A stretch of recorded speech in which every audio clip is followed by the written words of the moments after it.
Hello everyone and welcome back to the And More Bus Videos YouTube channel.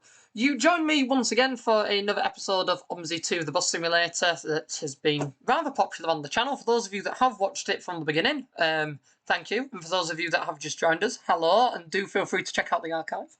And welcome to Scunthorpe Bus Station with a bus that I previewed in a previous video, and quite a lot of people liked it, so I thought I'd have a drive of it again. This is the one and only Volvo B10M PS type. It was developed many years ago. It's a bus I'd been after for a very long time, and it just never got released. And very recently, through a friend of mine, I managed to get hold of the vehicle. That was quite nice. Seeing as the developer hasn't worked in it for quite a number of years, it feels appropriate to be able to have a drive of it, because it's obviously not going to be worked on, and I imagine the developer has pretty much abandoned the project. With that in mind as well, it must be noted, as per with these kind of videos, that there is no link for this bus, there is no download, and I'm unfortunately not in a position to upload the vehicle myself, as it's not my vehicle, it's not my project. However, if anything does change, I will always let you know.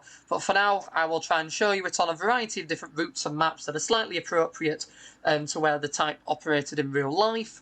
And I'll talk you through that. And if you do have any suggestions for maps that you'd like to see me drive with the bus, or routes, do let me know in the comments section below, as I do always read them. I don't get a chance to reply to them all, but I do always read them. So the vehicle that we're driving in this video is M609WET. That was Stagecoach East Midlands 20499. Now, 20499 was a part of a number of vehicles that operated the 909 service. It was an express service initially run by coaches between Doncaster, Scunthorpe, and I believe Hull. And basically, what's left of it now is the 350 Fast Cat. But it used to be quite a long route, and it used to use these dual-purpose vehicles with the headrest and sort of longer distance seating on them that was a lot comfier than bench seats. So although these buses never operated locals, I don't quite know if they were based at Scunthorpe. I think they might have been Hull based. I noticed that there was a photo on Flickr of one of these doing a local route, so I thought it was the most appropriate way to have a drive of it on Lincolnshire map. So we'll get the bus set up now. I need to pick a duty. I'm actually running 4 minutes late on a duty. So let's get the bus set up, and whilst the bus is starting up, we will move it round. I will pull the visor up. So I thought it was the most appropriate route to drive with it on Lincolnshire, as I did want to drive it on Lincolnshire map, and from research it doesn't appear that any of these, and if they did it will have been incredibly brief, actually operated with Stagecoach in Gainsborough. So having it on a slightly longer service in Lincolnshire is more appropriate, I think, than driving it around Gainsborough, and in retrospect it's also more appropriate than driving it on a Scunthorpe local. So we'll see how it manages on the 101, and I'm quite excited for this. I would be driving it on the 100, but unfortunately I don't have time for that today, and I do know that the steering on this can be a little bit temperamental, so until I'm properly used to it, I'm not particularly inclined to drive it on a quite long distance route if I can help it.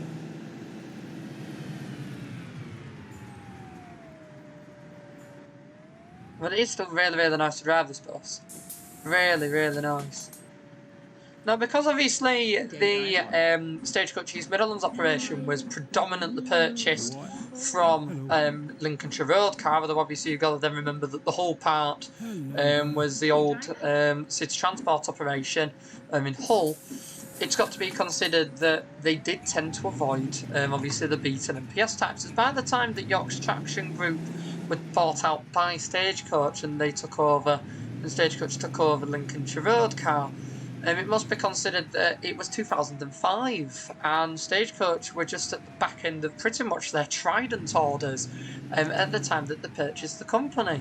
So they were at the very end of their Trident orders, going on to the early Enviro 400 by the time that this area joined Stagecoach. Thus why it was sort of like the section of Hull that got to see vehicles like this that were standard purchases for Stagecoach back in the late 90s, because they were owned by Stagecoach during the late 90s. This area wasn't. So, bar the 909 service that ran, So that's why you could only really see these on the 909. Now, I am in the understanding that the other one might have been on loan, obviously, with it all being adopted as part of the East Midlands and Hull joining in the likes of Lincoln, Gainsborough, Worksop, and Scunthorpe depots. Then it would make sense, obviously, for one of these PS types being loaned. That's why that's kind of what we're recreating here. But there were still very, very far few in between there. Because for a lot of people living in Lincolnshire, although the operator changed and the colour of the buses changed, quite a lot of the vehicles running around in Lincolnshire didn't actually change for quite a number of years until they properly got the cascades going. And I would also argue that it was only very, very recently that the cascades have really started to take shape to upgrade the fleet. I mean, we'll go back, that scares me a little bit, we'll go back 9 years, that I can remember quite well. And 9 years ago we had the likes of, when I went to Grimsby, and they were still running ex-road car Olympians, not the RLs, and yes, Gainsborough did have RLs, that were one of the standard Olympian types of bodywork choice by Stagecoach. And places like Gainsborough ran RLs, and a few RLs ran in Lincoln, and they had some Northern Counties Palatines in Lincoln. But then you go over to Grimsby and Cleethorpes, and I remember very, very well seeing these ex-road car Olympians still running around.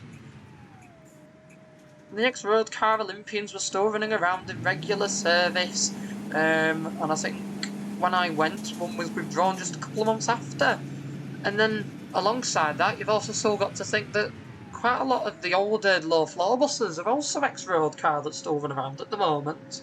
I mean, the last one for the Stagecoach Yorkshire fleet that was ex-Yorkshire Traction Group was 15414, that was the Yorkshire Traction Red Heritage liveried Scania Omnidecker, the B7 counterpart YMO2 CRY that has unfortunately been scrapped now, as that was an incredibly smooth drive.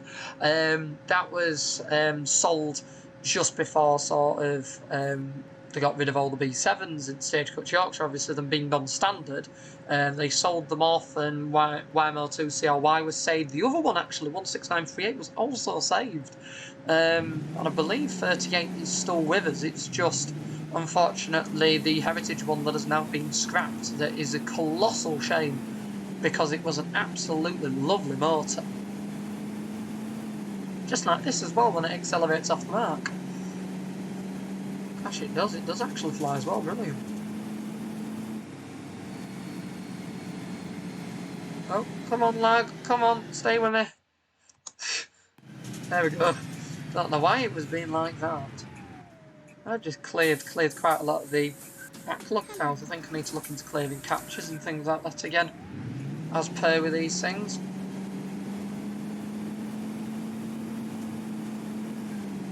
But yeah, you've also sort of got to think that, yes, Stagecoach Yorkshire still had been running recently. I mean, 15414 would have probably clung on a little bit longer. It's probably only been withdrawn quite recently if somebody hadn't lobbed up the low bridge near Royston. But these things happened. And it was such a shame that day when we all found out it had gone under the low bridge. That low bridge has claimed a number of vehicles in recent times. It also claimed 15665 did a low bridge incident in Barnsley. When 65 was only a couple of weeks into its transfer up here from Devon. It was only a couple of weeks in, and somebody locked that under a low bridge. So what happened with that was, obviously, it wasn't like 15414 that got scrapped because it was too new, fleet age-wise. It actually got sent back down to Devon, got converted into an open top, and it's still used by them. So it was a shame, because I never managed to go on that one before somebody lobbed under low bridge. I remember it quite well, because I'd done a day trip in Sheffield that day, many years ago, before circumstances changed. And I remember sort of looking at the headlines. I was like, oh god, that's another one. Thinking that, obviously, once after I knew everybody was okay, as you do, but sort of thought, oh well, that was one I'm not going to be able to get to sample. That was a shame. So you never know, I might go down to Devon for it. But anyway, on the side of Stagecoach East Midlands, they still run B7s. I mean, the B7 Viking era at Scunthorpe is coming to an end very soon. there's only, I think, 3 or 4 examples at the time that I filmed this in active service, and they'd never seem to all be out in one go at the moment. One of the vehicles is preserved, so that's good, that's always good news, and that's undergoing some extensive work, so that it will be returned to the road, so that's quite exciting. So we will be seeing that again very, very soon. But there is still 4 examples left. It must be remembered as well that they still had them running in Skegness until quite recently. They got rid of them in Skeggy. Some of these Skeggy examples got transferred to Scunthorpe because Scunthorpe were running older examples at the time and they needed more vehicles. And now Scunthorpe is down to just about 3 or 4 examples that are left, all higher number ones as well, it must be noted. They're also not afraid to put them on the longer distance services, and that I think is quite cool. Like the 90, for example, and there seems to be one pretty much daily, or it was at one point a couple of months ago, daily on the 90s, that I think is really cool, proves how reliable they are. But alongside them, and although some are being scrapped now, there is still also a smaller handful of old FX05 Eclipses that were new to Lincolnshire road car, and a small example of B70 Geminis. Of course, I believe they were all 6-plate origin that are still in service as well. Must be remembered with the B7 Geminis that the Geminis actually arrived pretty much just as the takeover were taking place. I think there must be 05s. I remember them as 06s, and somebody will be able to let me know in the comments, because for the life of me I can't remember, and I will look. Oh no, they are. Yeah, they are FX06s. I'm just thinking of photos I've taken. Definitely FX06s. But with them, it must be remembered that it was December 2005 that Stagecoach agreed to purchase road car, and it takes a couple of months for these things to happen. At that time, just before the sale, road car had put an order in to purchase these B7 Geminis. So as sort of the takeover took a little bit, and road car actually stayed as Lincolnshire road car. Yorkshire Traction Group got turned into Stagecoach quite quickly, but road car stayed as road car for a little bit of time after the takeover. Only a short bit, but it was enough for the B70 Geminis to enter service, and enter service with sort of road car branding on and sort of livery, just before Stagecoach changed their minds and went for a little bit more conformity in the operation to what it is like now. So they were still ordered by road car, and they were still technically road car buses, but were obviously purchased at that takeover period. It kind of proves that Stagecoach offered them a fair wad of money to make them totally juxtapose their decision at that time to keep the operation going, because they're obviously willing to invest in it. So it's quite an interesting one, quite an interesting history with Lincolnshire road car. It really, really is. I know quite a few people who are knowledgeable on it. That's why I've learnt it through my courses, the absorption of information. Let all the stuff through them. But it is still really, really cool, sort of, to see what happened with it, and to say that it was such a recent takeover as operational takeovers go. It seems like it was so long ago that it happened. But it was, as most operator takeovers go, it was very, very recent. Although then when you look at the opposite side to that, it's like, well, it's pretty much only a decade and a half earlier that Grampian sold up to first. It's really, really odd to think of it that way, but 2005 doesn't seem like it's that long ago, when it probably is now. We're going on 2023, that means it's nearly 20 years ago, that I don't like being reminded about.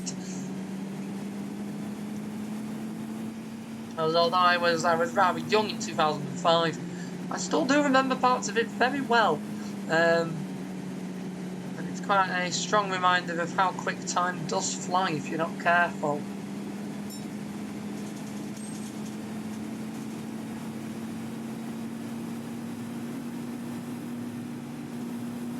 I'm also conscious that I'm late. That's why I'm driving a little bit quick. Because I have been dawdling about. I remember when we last drove this route, I've left I think bang on time-ish, and I was late. It's like now I am still late. It's just quite a tight timetable as this one. But hopefully when we get into the national speed limit section, this bus will open up properly. Not emotionally, but it'll open up power-wise. You never know, it might have some emotional stories to tell us. The real bus used to go between Doncaster, Scunthorpe and Hull, so that might have some tales to tell. But speaking of Scunthorpe to Doncaster, that the 909 did, it's quite interesting to see that Hornsby's are setting up the 399X. That is going to be a new peak time service. Initially, how the marketing has been done for it, it was perceived that it was going to be a little bit more frequent than that. If I'm entirely honest, I was under the impression that it was going to be every few hours throughout the day, and they were going to be introducing a few more workings, and they'd be doing more trips to Doncaster than just a single round trip. However, the 399X, by the looks of it, is a solitary trip at peak time morning from Scunthorpe to Doncaster, and a solitary trip in the peak time evening from Doncaster to Scunthorpe. Now that's spot on for workers, spot on for them, but I would also argue that personally there is a market for a bus service between Doncaster and Scunthorpe, especially with the uncertainty of trains around there at the moment. There is definitely a market. So it would be something for them to consider, but I know exactly why the 399X has been started, or the X399, and that is purely because it will go on and off a college run. Hornsby's have, I believe, 1 or 2 college runs that run from Doncaster to the college, the John something College, in Scunthorpe. Now what's quite interesting is the college run that I'm aware of, unless they have gained another off Stagecoach, because Stagecoach do operate 2, I believe it's 2 school runs from Scunthorpe in that area, but the college run, that's quite interesting because that utilises a coach. So it will be quite interesting to see if Hornsby sub it out for a conventional bus, or if you now get the rare opportunity to sample a coach on the X399. Now there be some of you that either work at Hornsby's, because I know who you are, most likely going to be watching this, and there's also some Hornsby enthusiasts on here that will probably also be able to answer that question. Feel free to let me know in the comments. But it would be quite interesting to see if there's a coach, or alternatively, I am under the impression that they have branded a double-decker in that college livery as well. So an older Scania double-decker would also be rather nice on that service. That would be the kind of thing that would get me doing an evening run on it. As I do want to have another Lincolnshire adventure. I think I haven't done an adventure in Lincolnshire for some time now. As you'll all know from watching the Atmore Central channel. I do have some exciting adventures coming up. I have filmed a lot. Bit of a spoilers for those of you that watch this. You know I always look after you on the second channel. I've done a lot in West Yorkshire recently, so do expect a lot of West Yorkshire content coming up soon. A lot of exciting and interesting changes around there, new vehicles, new routes, or rerouting should I say, new operators take over, companies expanding, a lot of exciting stuff. So hopefully there's some interesting videos to watch. Again, always let me know what you think of them in the comments below, and if you've got any ideas. And then I do have some longer distance adventures coming up soon as well. I do have some exciting longer distance ones. They're not a million miles away yet, unfortunately. That's the job for this summer. But they're still different. That's quite good.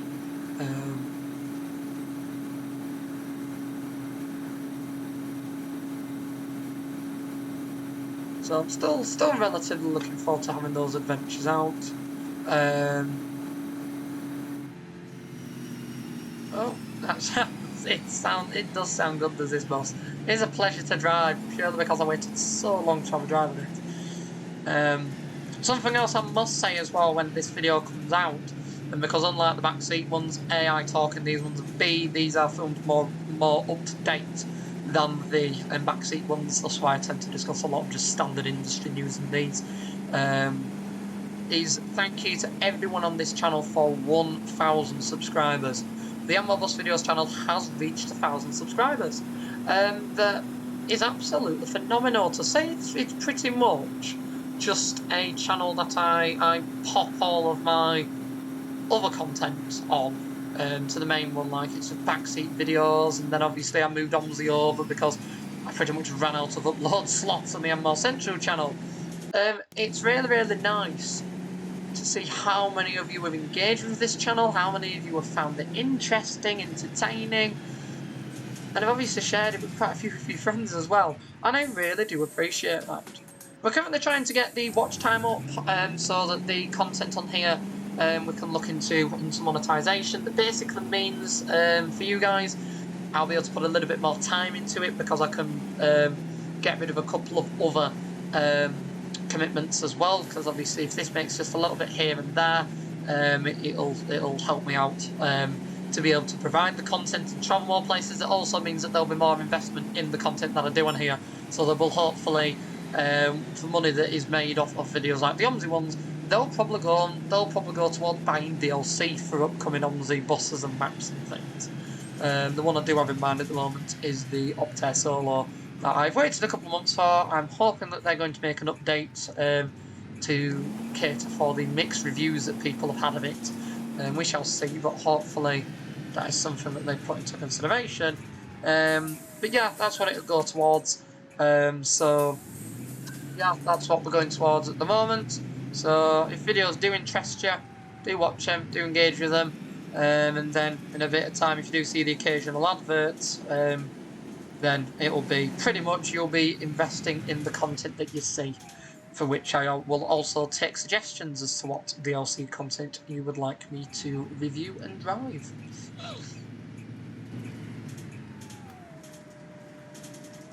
Now, I'll tell you something, I've right enjoyed driving this on here, to such a degree that I could happily drive this on the 100.